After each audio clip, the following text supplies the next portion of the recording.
Another Democrat has officially launched a presidential campaign.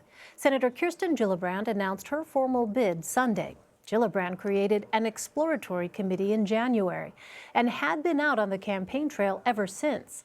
The New York lawmaker joins a growing list of Democrats vying for their party's nomination. 14 have official campaigns.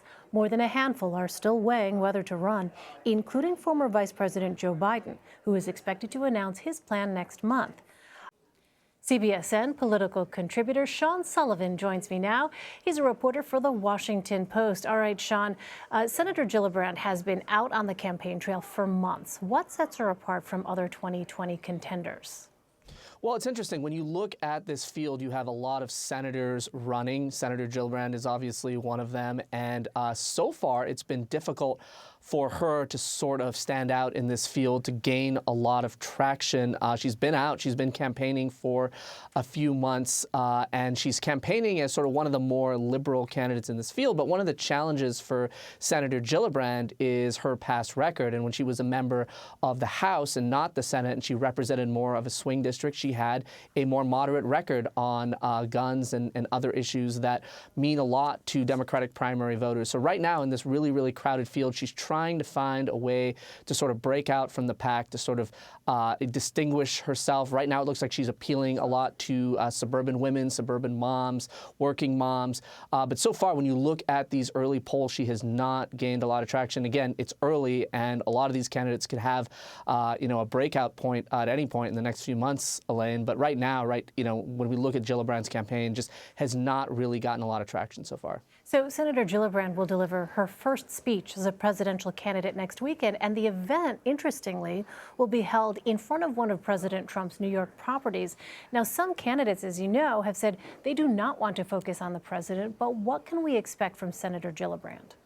Well, I think what she's trying to do with this speech is she's trying to show Democratic voters how she would match up against Trump, how she would take him on. I think that's one of the fundamental questions of this Democratic primary as we look at sort of how this race unfolds. A lot of voters that I've talked to on the campaign trail in Iowa and New Hampshire say that one of the big things that they're watching is who can win, who can beat President Trump. And these candidates have taken different approaches. Some have decided, look, I'm not going to talk about him. I'm going to introduce myself to voters so they can get to know who I am. But I think right now, what we're seeing from Gillibrand and what we can expect to see in this speech is sort of an audition to show, here is why I can be a strong Democratic nominee against President Trump. That's a question ultimately all these candidates are going to have to answer. It looks like they're trying to answer them in different ways right now. But I think, part of the intent of this speech is to show voters how she would stack up against the president if she is the nominee. Also this weekend, Joe Biden said he was running, then quickly corrected himself. Let's take a listen to the former vice president in Delaware. I have the most progressive record of anybody running for the if anybody who would run.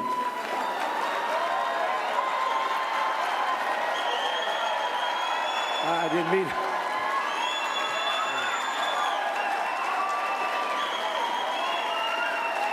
Than anybody who would run.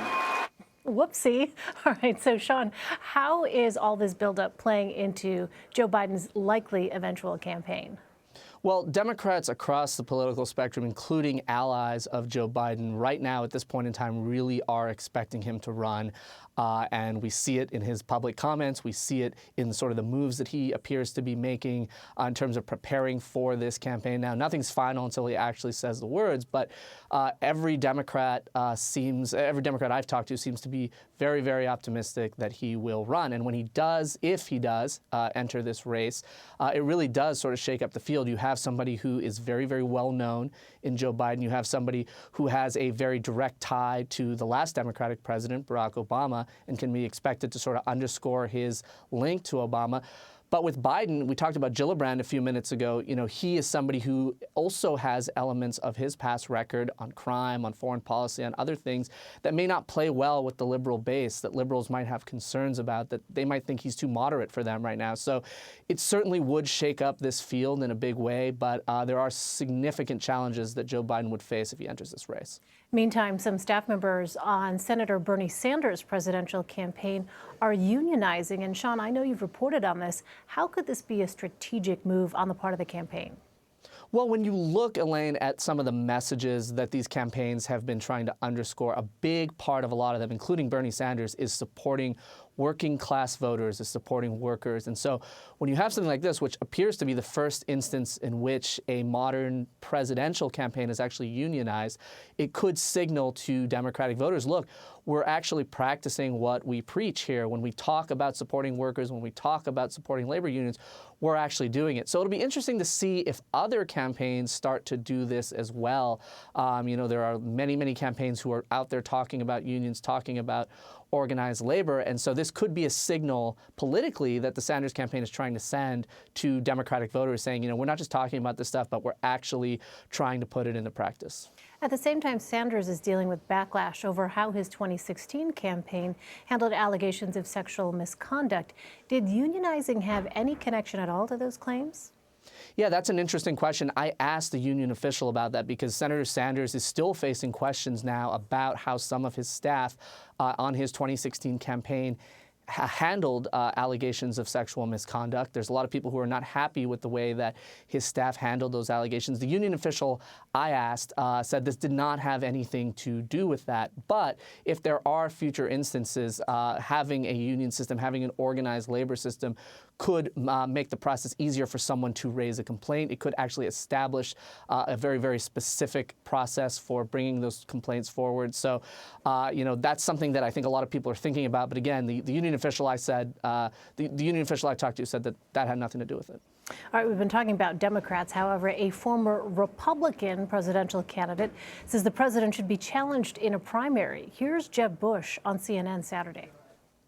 I think someone should run, just because Republicans ought to be given a choice. But I think you're probably right based on the premise you had that he has a strong, loyal base, and it'd be hard to beat him. It's hard to beat a sitting president. But to have a conversation about what it is to be a conservative, I think it's important.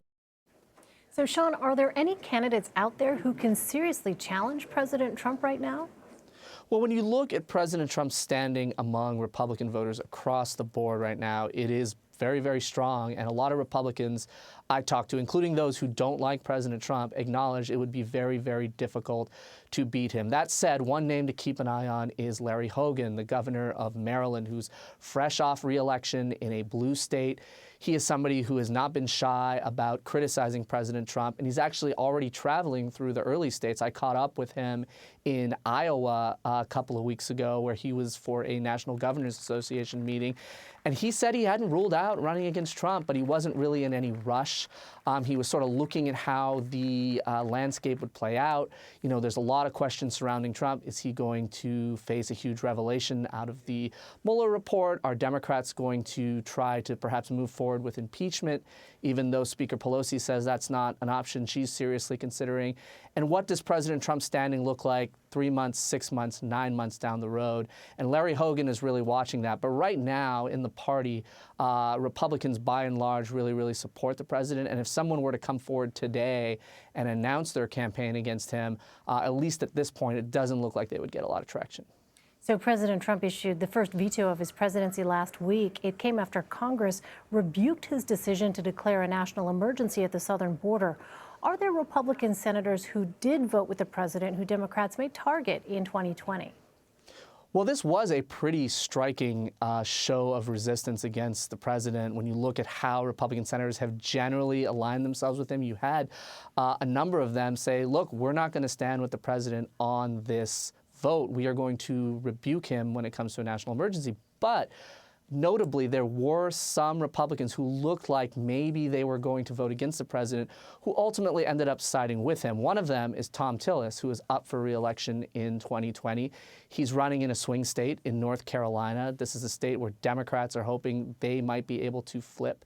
They might be able to win in 2020. But for Tillis, it looks like it came down to the backlash he would face from conservatives versus the backlash he could face from Democrats. But given that he's aligned himself with the president, I think we can expect that Democrats down the line next year are going to say, here is a Republican in Tom Tillis who was unwilling to break with Trump, did not decide to, prioritize his independence from him and just sided with him. And that could come back as a point of attack against Tillis when he runs in 2020. Finally, Secretary of State Mike Pompeo leaves this week for a tour of the Middle East. He's set to visit Israel, Lebanon, and Kuwait. Do we know what the trip's objective is? Well, you know, the most interesting stop on this trip is going to be in Israel because it comes at a time when Prime Minister Netanyahu is in a very, very difficult re-election race, and he has established himself as a very, very close ally of the Trump administration. He's running as somebody who's a strong ally of the American government and of Trump.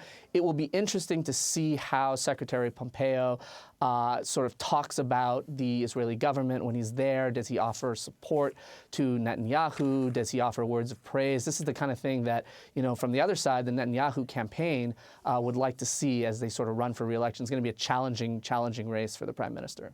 All right, Sean Sullivan in Washington. Sean, forgot to say, happy St. Patrick's Day. Thanks for joining us. You too, Elaine. Thank you very much.